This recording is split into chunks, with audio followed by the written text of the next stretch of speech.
Dying for an EV, Ford Mustang Mach-E converted into an electric hearse and limousine. Whoa, these are obviously concepts.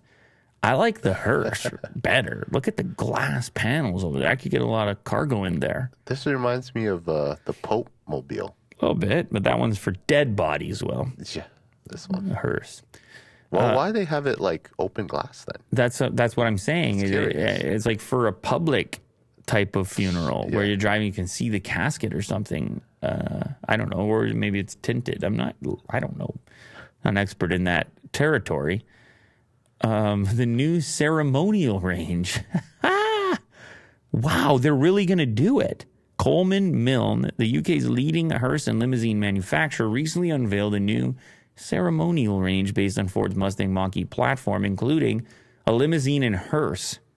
National sales director at Coleman Mill explains why the company is going zero emissions. We've long championed the electric hearse at Coleman Mill, and we're proud to welcome the Ative hearse and limousine as the latest additions to our range.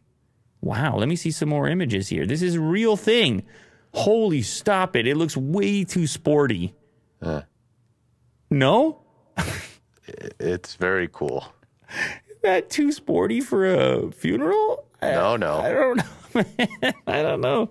Kind of sends a different message. But who knows? Maybe the deceased is more of a party type, and they're into riding in style. They had a Mustang at one time, and they want to roll to the grave site in a Mustang. That is so wild looking.